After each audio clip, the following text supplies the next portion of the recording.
All right, so welcome to the third day of our discussion. We'll be talking about task 3, where we'll discuss the lead the project team task. We'll understand what the responsibilities are. We'll also discuss what are the type of questions, scenarios that you might see in the exam. And we'll discuss the mindset which will help you in answering the question from this particular task.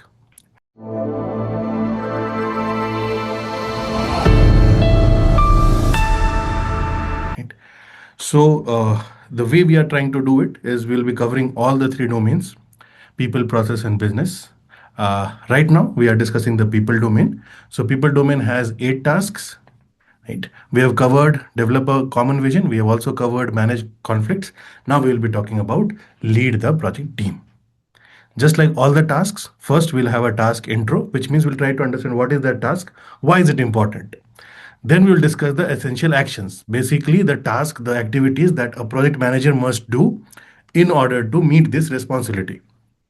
Then we also see three scenarios, three typical scenarios, recurring patterns in the exam, which will help you understand what are the ways in which the questions are framed. And then we will discuss the exam mindset, where we'll discuss 5 tips that will help you in answering questions from this particular task. Okay, just like all the other tasks, we'll be covering in the same fashion. Right. So what is leadership all about? Okay. Whenever you think about project management, as a project manager, you are leading the team, right?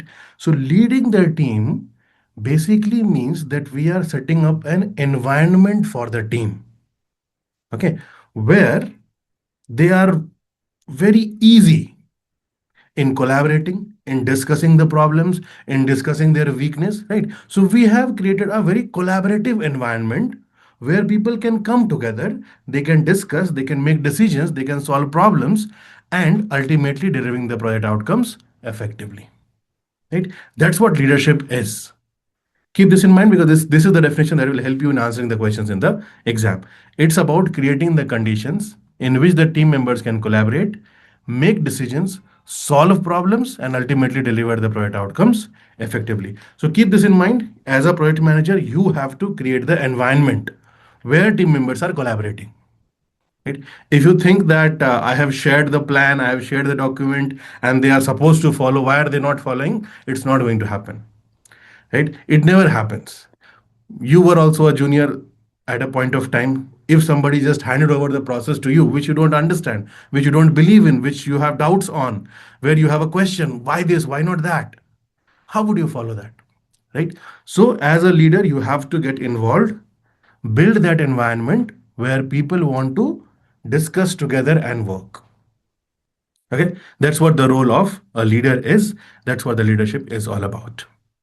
Right? Now, why is leadership important? I don't think I need to explain it to all of you. You all are so experienced. You all are preparing for PMP, which means you already have experience. You know what leadership is. But thinking from the exam perspective, thinking from the project management perspective, think of this as a reminder that I'm serving to you.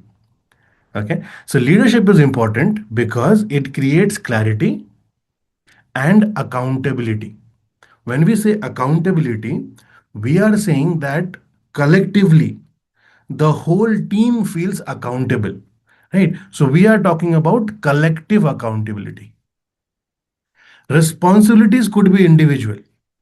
I will do this. I will be working on plan. Somebody will be working on budget. Somebody will be working on risk. Somebody will be working on quality. Right? Individually, responsibilities could be different. I could be developing. Somebody could be testing. Somebody could be integrating. One person will be the product owner. Somebody will be the product manager. Right? So individually, responsibilities could be different.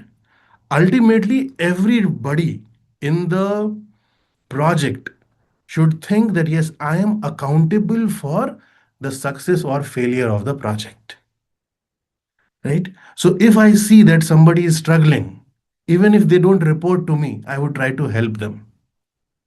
If I see that somebody is making mistakes, but they are not very open about sharing it, right? I would try to help them in sharing that. So my job as a project manager is to build that collective accountability. Right? That's what leadership helps in. And collective accountability would go a long way in making projects successful. Right? Why else is this important? Because when you lead team properly, when you empower them, when you help them, when there's a collective accountability, the decision also improves. All the decisions that will happen in the project would become better if it is a participatory decision making. Participatory decision making means people are participating, discussing the situation, understanding the impact, finding out the root cause together, and then finalizing what should be the decision. Now, if you have 20 team members, not every problem should be solved by 20 members, right? But the point is that all those relevant people, all those relevant members, key stakeholders who can help in this discussion should be present, should be participating, and then we should take a decision. No decision should be taken alone by project manager. No decision should be taken by the sponsor also. It doesn't matter who the sponsor is, doesn't matter who the management is, doesn't matter who the project manager is. If it is a decision related project, key members should come together in a very democratic way. Voting can happen, discussions can happen, deliberations can happen, and then finally everybody should be okay with that decision. And that decision is always a better decision in the project. Then it also strengthens collaboration. If you lead your team well, the team will collaborate among themselves better. They will not always seek your help, they will not always come to you, right? So it strengthens collaboration. Then it also uses the team's full potential. See, your team would be a diverse set of people coming from different background, different city, different state, different country, different industry also, sometimes different organization for sure if they are coming from different organization, right? So people have different experience, people have different understanding, and when all of these diverse set of people come together and they start discussing, what happens is the other person will realize, oh, I did not think about that. Oh yeah, this is a good point of view, right? So there would be different point of views coming together, and then you are taking a decision, or then you are working in the project, you would be able to unlock your team's full potential. Leadership also helps in sustaining the motivation and performance of your team. See, in the beginning of the project, everybody is motivated. As soon as you hit the first problem, the little bit of motivation goes down. The minute a customer escalates something, motivation even down. Minute you see that you are not getting support from management, motivation down. Right? What happens is within 3 to 6 months, people are just managing the project. Okay, I am there. I have to take the salary. I have been given this project. I'll do it. You don't want such kind of environment, such kind of attitude in your project. Right? You want people to be motivated. You want people to be excited about the work, and for that you will have to put in efforts. You cannot be sitting in the cabin and imagine that, okay, on the construction site everybody is working properly. It will not happen, right? Somebody as a project manager is thinking that, okay, I have shared something and people will stay motivated throughout the year. It's not going to happen, right? Leadership needs involvement, leadership needs intervention. So you as a leader would need to regularly talk to your team, understand the situation, look at the project, what is happening, discuss, deliberate, take decisions, and keep the team members aware of why we are doing the project. We were talking about in our first task about the vision, right? It helps in keeping your team motivated for long duration, and that's what you want in the project. Okay, so why is leadership important? Leadership is important because it creates clarity and accountability. It helps in improving decision making because everybody comes together, they share their experience, better decisions are taken. It strengthens collaboration because when you lead, when you're involved, people think that, okay, involvement is a good way, they also get involved. You will be able to unlock your team's full potential, and you will be able to sustain the motivation. That's why leadership is important, right? If you see here, I'm not talking about leadership styles.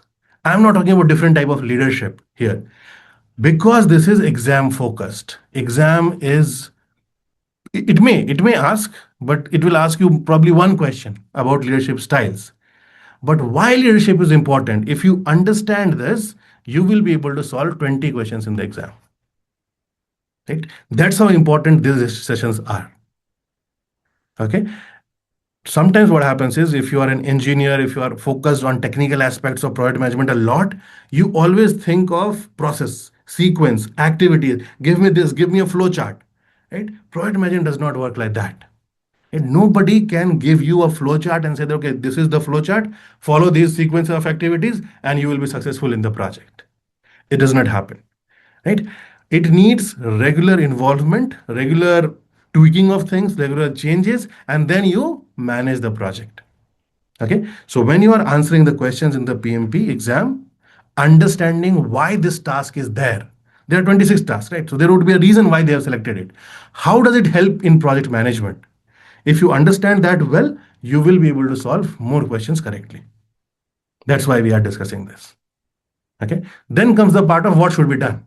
Right? What should be done by the PM? Because PMP is an exam of project manager. So what should the project manager do? In order to lead, the project manager needs to establish expectations and responsibilities. The project manager needs to empower the team regularly. The project manager should facilitate problem solving. Project manager should not provide the solution. Right? Even if you know the solution, do not provide it, because if you provide a solution once, team will think the project manager will continue to provide solutions. They will become dependent on you.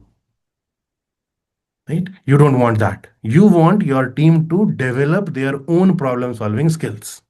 And hence you facilitate problem solving. And hence you empower the team. You don't take the decision. The team collectively takes decision. Okay. Also support and represent the team. Obviously, you are the leader. You would be supporting and representing the team, and adapt the leadership style based on your team members' skills, based on your team members' commitment. You should tailor your leadership style based on different situation. Different situation demands different type of leadership. If there's a problem happening which has been escalated, you need to become a manager. You need to solve the problem immediately. If you see that the same problem is happening multiple times, you have to become a leader then. Think about the sustainability of this. Why this is happening multiple times? How can we prevent it? If you think the team is down in motivation, you have to become a leader. If you think the team is deliberately not working, you have to become a manager. Right? So leadership also is completely different, dependent on different situations. So you should be able to understand the situation.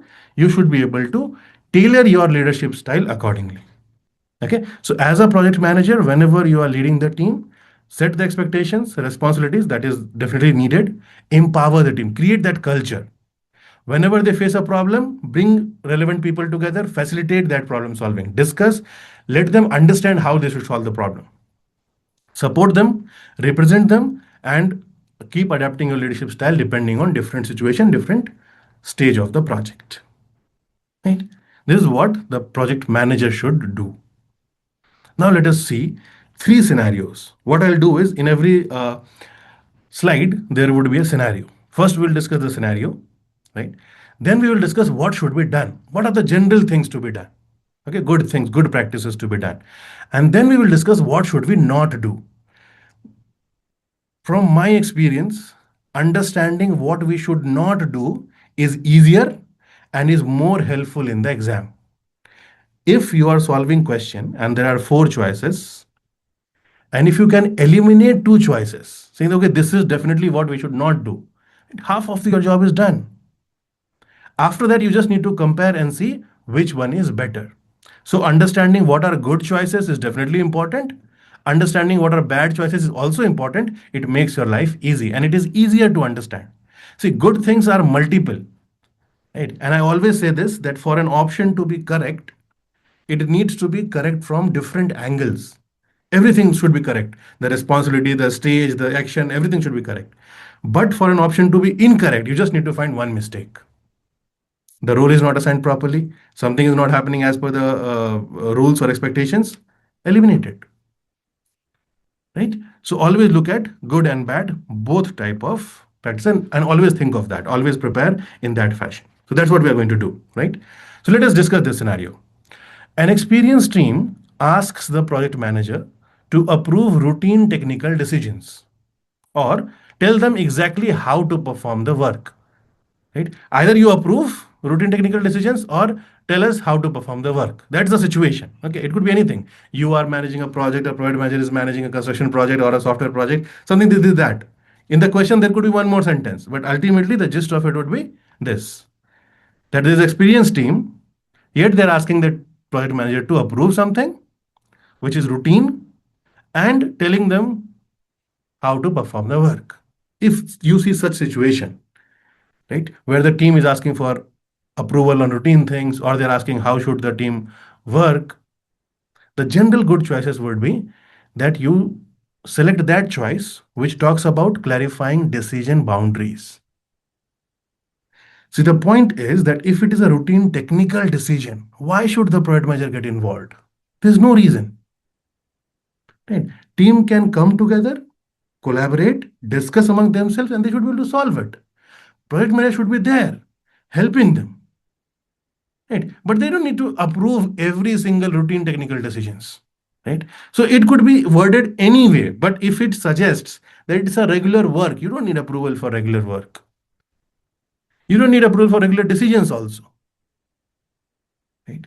Especially, it may happen in your organization that every decision is taken by the management, every decision is taken by the leader of the team. It may happen, but that's not the right way.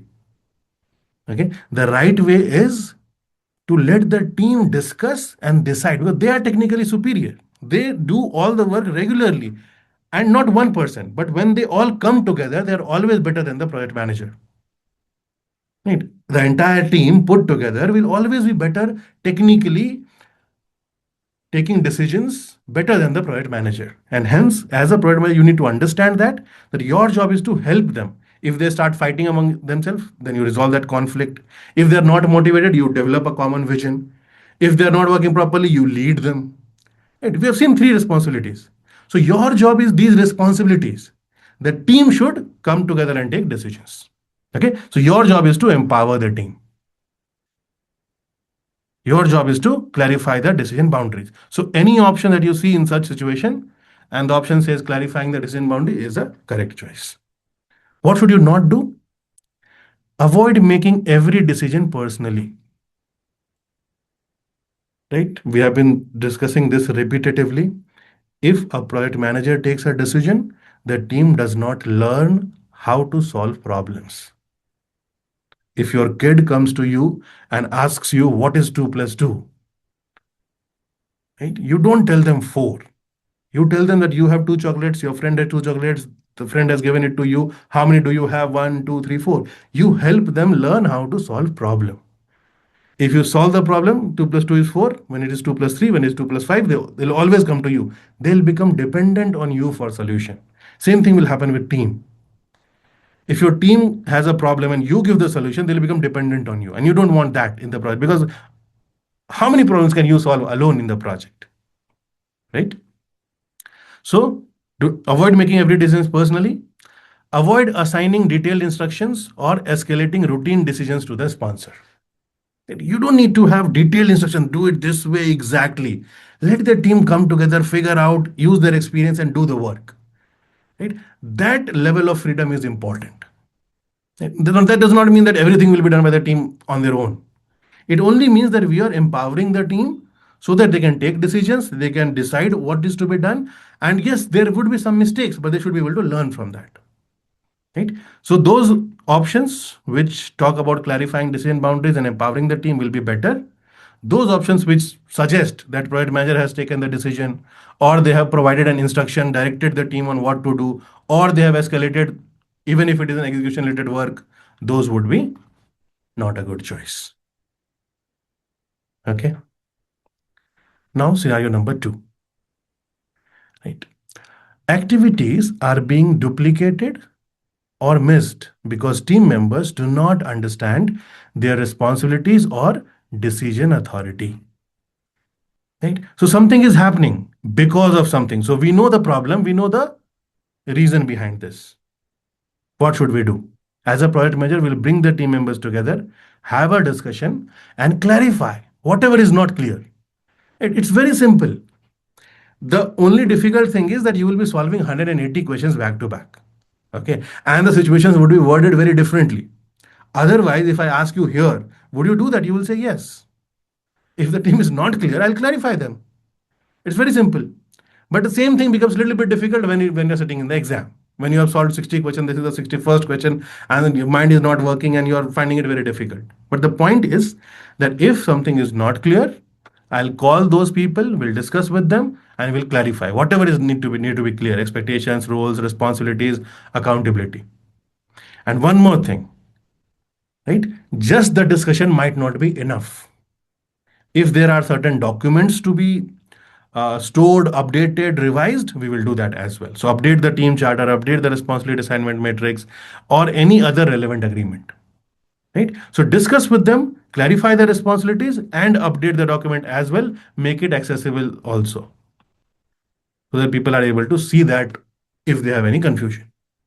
What you should not do: absolutely avoid immediately blaming anybody. Okay, project managers don't fall for blame game. Keep this in mind. If there's a problem, we have to solve the process. We have to solve the situation, not the person. It is possible that the person is deliberately doing it, right? But we will need to verify that first. Only then we will take those actions. Okay. So replacing someone, escalating it to somebody else would happen later. First, let us understand. Okay. Why are they not clear? Then discuss, clarify it, and then record it in a document. Right? As you can see, it's a very uh, common approach of solving this. If I find that my team is not clear on something, first I will try to understand why they are not clear on it. Then I'll discuss on how I can make them clear. I will not think of solutions sitting at my home or sitting in my cabin. I will discuss with the team and figure out together how we can build this clarity, and then whatever is needed to be recorded, we will record and we will update that. Okay, that's how you work as a leader. Then, scenario number 3: the team encounters a difficult problem, or an external stakeholder imposes demands that could disrupt the team performance. So, either some difficult problem has happened, or some kind of disruption might happen because of external stakeholders. What would you do as a project manager? Right? As a project manager, you will try to understand the situation. Again, same thing, involve the team in evaluating the solutions, represent the team's concerns when engaging the key stakeholders. Right? The only thing changes here is that this is a big problem. It disrupts the team performance. It's a difficult problem. So I may need to talk to some other key stakeholders, some subject matter experts, my management also. Whenever I'm doing it, I'm representing the team. I'm not going alone, right? So that those choices, those options that you see in the exam, that talks about understanding the situation, involving the team, representing the team, would always be better choices. What would you avoid in such situations? Avoid solving the problem on your own without consulting the team. In the option, they will not mention without consulting the team. If they mention it, you will automatically say, oh, this is wrong. They will only say the project manager has provided the solution. Or they sometimes might say that because of the project manager experience in this field, they could provide the solution. And it will feel logical that yes, the project manager has experience and they have given the solution. But we have discussed it enough number of times that project manager should not. The leader's job is not to provide the solution. The leader's job is to help the team arrive at the solution. The leader's job is not to direct the team on what is to be done. The leader's job is to help them collaborate and then decide. So, decision, problem solving, planning, everything should happen collectively. Your responsibility is to ensure that it happens. Okay, that collective accountability is very, very important. Right. So, these were the scenarios. There could be many other scenarios also, but typically, these are the scenarios that you will see in the exam. Right. If you see any other scenarios also, if you have the right mindset of the way you should think for the solving the question, it will help you. So let us see some mindset as well. Right? First, empower before directing. Don't tell the team members what is to be done. Empower them so that they can decide on their own. Second, facilitate instead of controlling. So you don't have to check and control. Is this person having lunch for 2 hours? Is this person not writing the code? What is happening? You don't have to control the people.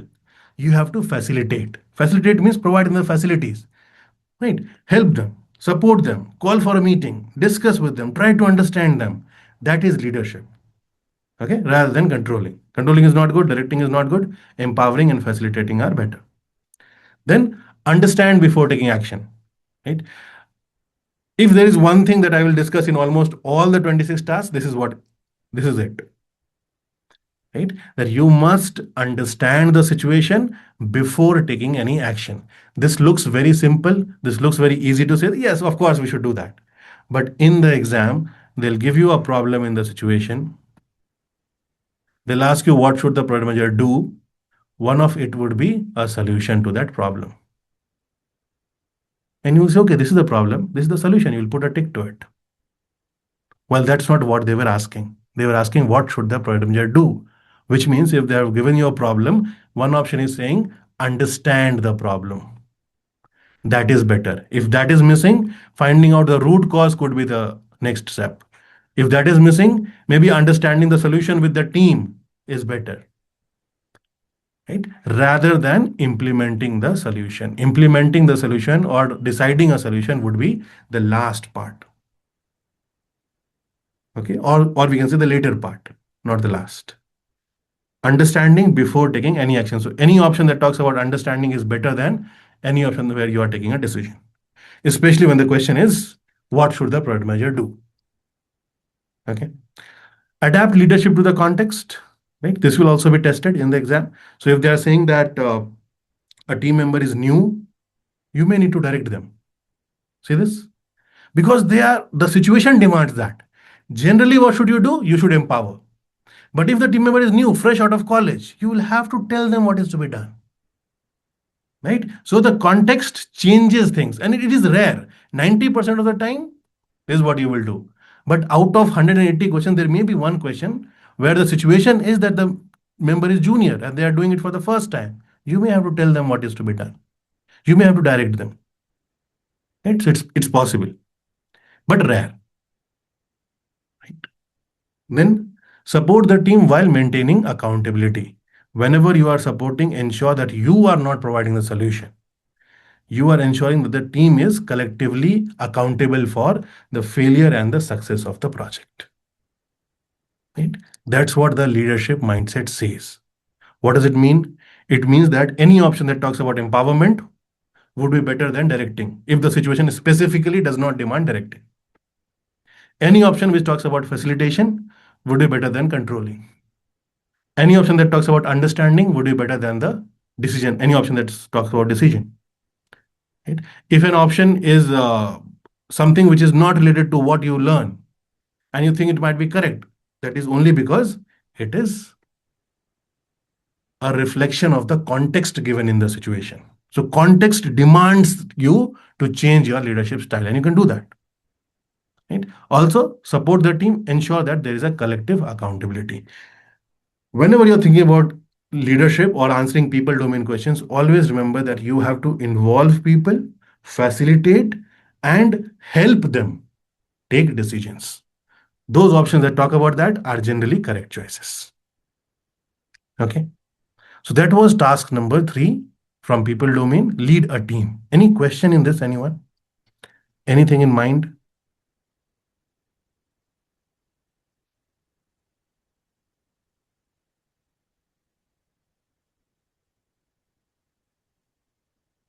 No? Okay. If not, then let's move to task number 4, which is to engage stakeholders. This is what we'll discuss today. That would be May I, sir? Sorry? May I ask the question on this? Yeah, of course. Why not? Yeah. How to recognize in exam for a particular question talks about managerial cadre and leadership cadre. See, typically, management related things would be short term. Okay. Which means there's a situation in hand, you are looking at that situation and you're thinking about that situation only. Right? For example, if somebody, let's say a kid is playing somewhere, right? And they accidentally cut their finger. Right? As a manager, and when you're applying your managerial skill, what will you do? You will apply a band-aid to it. Right? Because that problem needs to be solved immediately. And then you as a leader, what would you also do? You'd also see why did the kid got the access to the knife?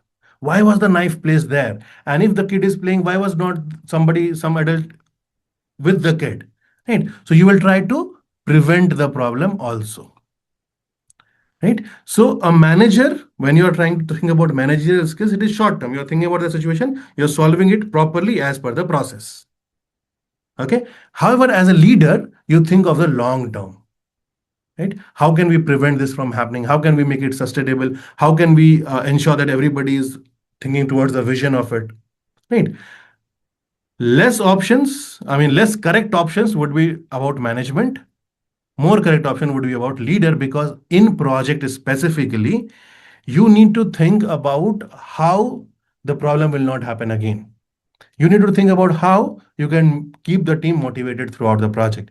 You need to think about how whatever decisions are being taken sustainably, how everybody learns from it, right? So manager thinks about process, they think about solving problems, they think about short term. And there's nothing wrong in that. Right? If somebody's cut, you have to apply the bend, right? So there's nothing wrong in that. It is just that your approach towards that is different. Right? So when it is a short focused approach, it's managerial. When it is long term, thinking about future, thinking about bigger things, then it is about leader. That's how you understand in the exam. Okay. Um,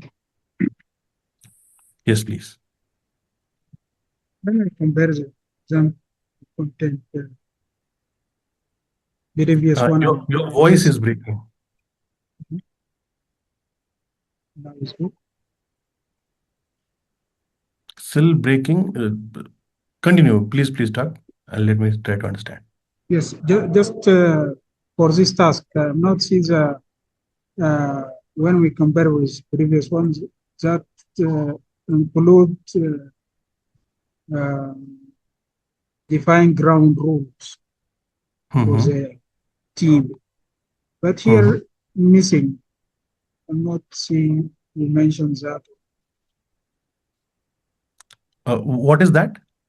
ground rule for We did not talk about ground rule, is what you're saying. See, ground rule is a way of leading. Right? You set a ground rule. There are multiple techniques, and we are not covering the techniques in this discussion. Okay. Because if you have to finish something in 25-30 minutes, we are focusing completely on how would we solve the exam questions from this particular task. Okay, that is why you would see that I'm not talking about leadership style. I have not talking about leadership versus management. We have also not discussed about the ground rule. We have not discussed about virtual team. There are many things that we have not discussed because those are specifics important for the training. In the training, you would see all those things, right? But here, our focus is on how do we solve questions? What are the different type of questions that will be there? How do we build that mindset? And for a given particular task, what should be the activities which we can do, right? And activities does not mean the entire set of activities. The top three, four, five activities which will help us in understanding the task better. Okay, that is why you have not seen all those things here.